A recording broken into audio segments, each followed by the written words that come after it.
Mesdames, Mesdemoiselles et Messieurs, bonjour à toutes et à tous, ou bonsoir. Cela dépend de l'heure à laquelle vous recevez cette vidéoconférence. Soyez encore une fois les bienvenus, vous êtes sur la tribune d'éveil des consciences. Alors, la situation devient très compliquée pour Volodymyr Zelensky. Très compliquée.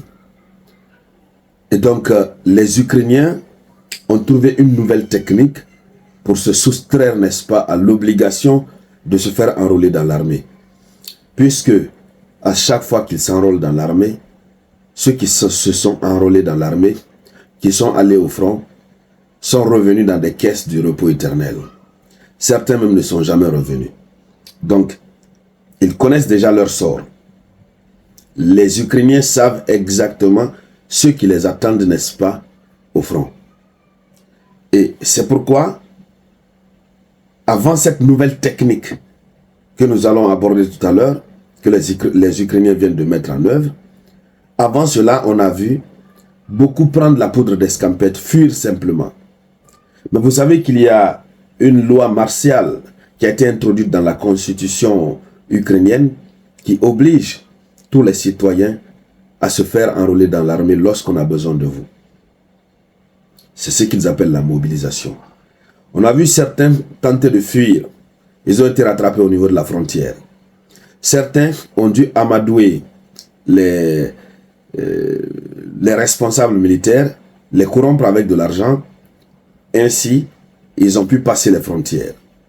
Malgré cela, tout cela n'a pas satisfait Volodymyr Zelensky. Tout récemment, ils ont voté une loi, ils nous ont adopté une loi pour obliger les Ukrainiens qui sont à l'étranger de retourner au pays pour aller au front. Tout ça s'est passé. Donc désormais, les Ukrainiens n'ont aucune porte de sortie. C'est-à-dire, c'était comme si être Ukrainien était le contraire, n'est-ce pas? Je ne veux pas dire le mot. C'est-à-dire, être Ukrainien, c'était comme si Dieu avait décidé vraiment d'une situation non souhaitée, quoi. Donc, les Ukrainiens sont condamnés vraiment à aller tout droit au front pour aller se livrer, n'est-ce pas, au repos éternel dans les mains des forces russes. Ils sont cadrés. Ils ne peuvent plus rien. C'est ainsi que de façon très ingénieuse, de façon très subtile, de façon très intelligente, les Ukrainiens ont compris la solution à leur problème. Ils ont désormais la solution. Puisque les étudiants, lorsque vous partez à l'école, on ne peut pas vous débaucher de l'école, on ne peut pas vous déscolariser pour vous dire allez-y au front. Donc les étudiants ne sont pas concernés par la mobilisation. Alors, dans cette logique, il y a un nombre élevé d'Ukrainiens qui sont allés s'inscrire à l'école pour obtenir des maîtrises, pour obtenir des masters. Voici la nouvelle stratégie, voici, n'est-ce pas, la nouvelle technique pour fuir l'enrôlement dans l'armée. Alors, les responsables, n'est-ce pas, des établissements ont commencé à se plaindre. Ils disent quoi concrètement? Donc, avant de continuer la vidéoconférence, je vous demande de la partager. Partagez la vidéoconférence, mais au maximum, partagez tant que vous pouvez. Mettez beaucoup de j'aime.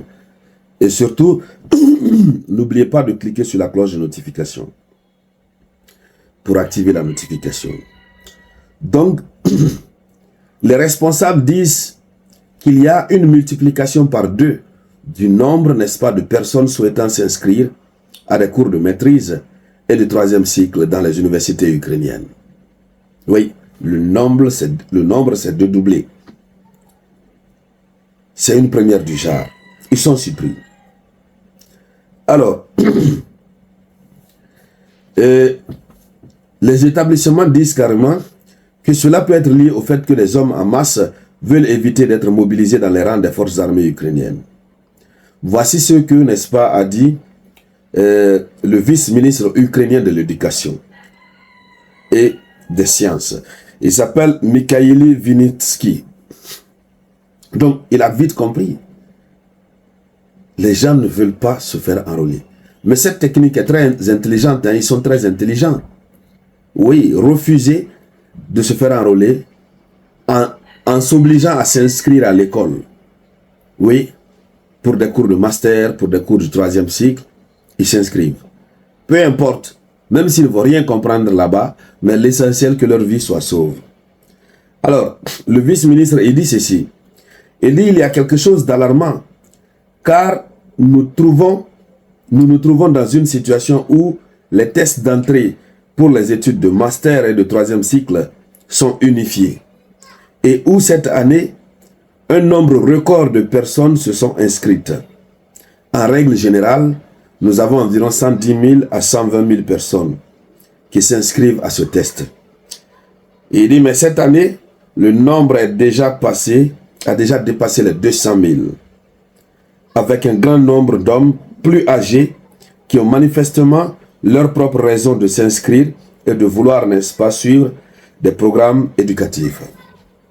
Donc, voici la déclaration. Maintenant, il continue en disant ceci. Il continue en disant,